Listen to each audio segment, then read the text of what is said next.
not a bad answer. That's a good answer. I'm going to explain the Islamic perspective on this. Now, remember before, we looked up what the word Islam directly translates to in English. Submission to the will of God. Right. Right? So, I believe, as a Muslim, that throughout time, God sent messengers preaching submission to Islam, submission to God, Islam. Okay? Moses, for example, we believe that he was a Muslim, a messenger on behalf of this creator. He was given the message of submission to God, right? That's what he preached. Then after he died, what happened?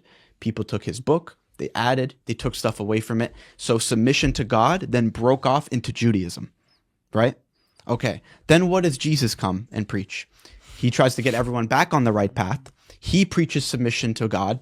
In the Bible, he says, "Hear, Israel, your Lord is one. Worship nothing but God." He's very clear about that if you actually just read his words, not what people attribute to him. And then what happens after Jesus? He ascends to the heavens, as we believe too, and people start worshiping him instead of worshiping God himself, instead of following submission to God, right? So submission to God with Jesus then broke off into Catholicism, which then broke off into Christianity and Protestantism, blah, blah, blah, blah, blah. Okay?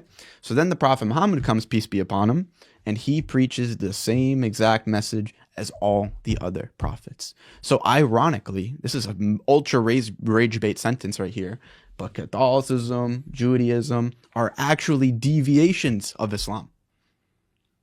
Submission to God. This is what all the messengers preached. So when they broke off into their own other religion, I see what you're saying. That's the Islamic position.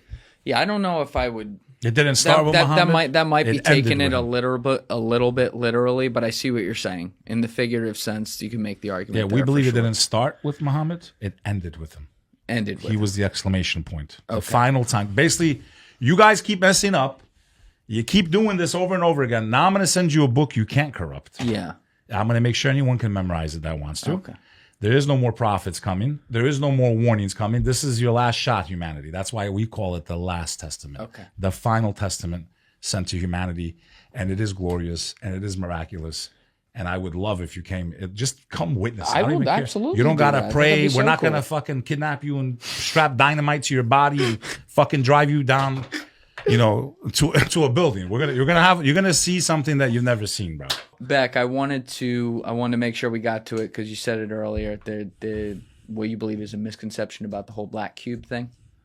Yeah, there's a lot of people online that try to claim that Muslims worship the Kaaba, which is the black box you see in Saudi Arabia, right? And they try to associate it with the black Saturn cube conspiracy. Maybe you've heard of. Okay. First of all, that box is not significant to the Muslims. It's the land that it's on. The house is just a temple. There's nothing in it. It's completely empty inside. It used to be a rectangle. It wasn't always a cube. So all of you Saturn cube people out there trying to associate Islam with some ancient cult that worships Saturn, right? And then they tie it into the whole Jewish thing where they put that thing on their head and the Teflon, right? Because they have a cube. The Holy Kaaba used to be a rectangle before it was a cube. So that theory's debunked here on the Julian Dory Show. Stay tuned for more of the most interesting topics in the world. Just real quick. Remember what we said, bro. Like the Muslim leaders of these countries, dude. Like a lot we don't of them, accept them. They're in bed with the Antichrist, bro. We don't accept them, bro. The Antichrist will have one eye. I think that's the biggest thing, man. I think if there's something you asked me about what can unite people in Times Square earlier, and the answer I gave, I stand by.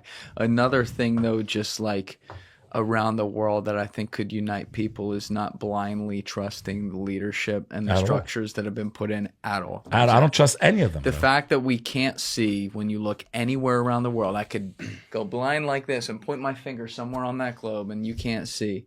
A righteous leader. Massive corruption and unrighteous leaders. There's not one righteous leader on this earth. That's what well, I'd like to think there's someone somewhere, but you know what I mean. Like there are just rot at the core along leadership around the world. That is something that people can all unite around and try to actually change it. And hopefully with this cycle we're in globally, frankly, like that can happen, I was there last Ramadan. This was my first time going to Mecca.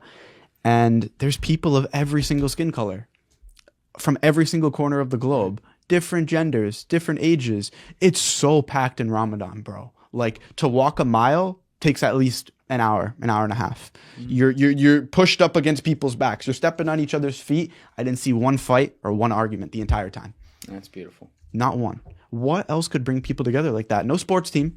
You have Patriots fans that they both get a little drunk and they start swinging on each other. Right. You have people that like the same artist. They go to concerts. They're fighting each other. You have people in the same country. They fight each other. You have people like there's Peace nothing and else, submission bro. to something that's above you. Therefore, the things that are right here, we don't need to fight with. Yeah, I feel you. And this is, something that's my own personal experience. This isn't empirical evidence, but I've never seen anything else like it in my entire life. It comes through, man. Hearing you talk about it. I wonder this about everyone who's, very devout in an organized religion. Does it matter to you that your religion is right when technically you, nor the person that would say you're wrong, whoever they may be, knows the answer to it while we're here on earth? Well, we believe it's our, part of our job to simply deliver the message clearly and cohesively. So we don't believe that we can force anyone to convert. God says in the Quran, there's no compulsion in religion. So I don't even like debating, bro, to be quite honest with you. Yeah, it's harmful. He's done a debate. I said, don't do it. I don't want him to do any more debates. I never plan on doing a debate in my entire life. I believe the truth speaks for itself. I mean, Julian, do you believe there's nothing worthy of worship except our Creator?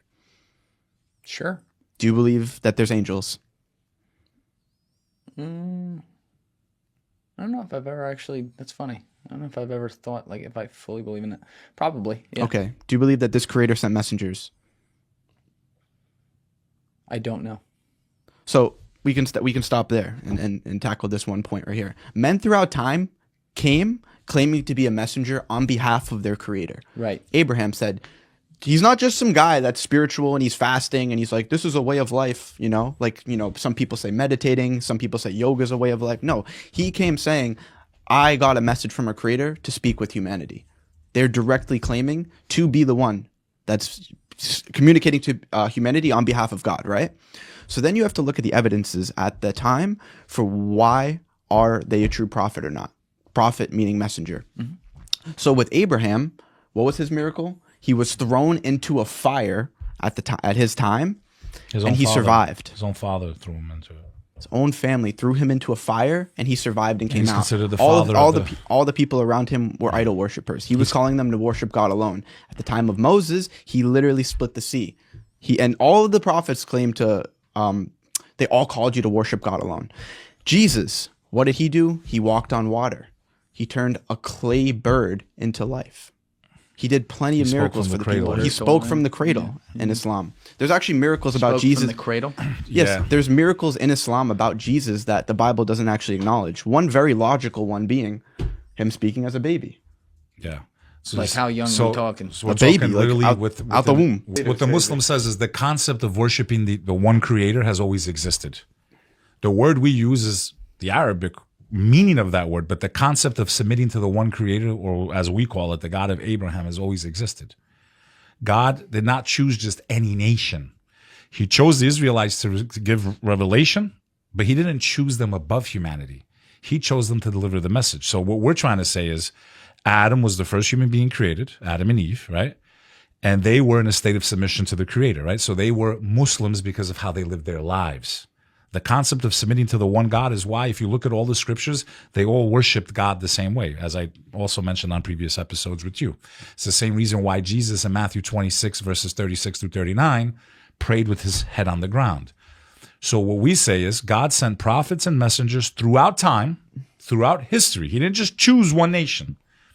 He sent prophets and messengers. Sometimes they were sent just to remind people of the message that came before them. Jesus Christ didn't come to change anything. He came down and lived as what you would call a Jew. That word didn't exist. The word Jew was more from modern history. They were the Israelites. The Israelites were Muslim, meaning they submitted to the God of Abraham. They worshiped the one God. We broke this on Danny Jones. We broke this on you. Viral many times, thanks to both of you, that the word Allah is the cognate of all three religions. Ilah or Elohim, Allah in the Arabic, and Allah in the language of Christ. Christ didn't speak English, bro. Spoke Aramaic. He didn't speak Italian. He spoke Aramaic. He might have spoken some Italian. So one who submits their will, Sonny just showed you, one submitting their will to God, and the word for God means Muslim, right, in Arabic. If we took the Aramaic and I want you to do your shalom alaikum because it's a great bit. Let's do it. You do it. It's like Muslim tag teaming here. So when someone is submitting to Allah, which is what Jesus did, or Elohim, which is what Moses did, they are submitting to the same God. It's the same word.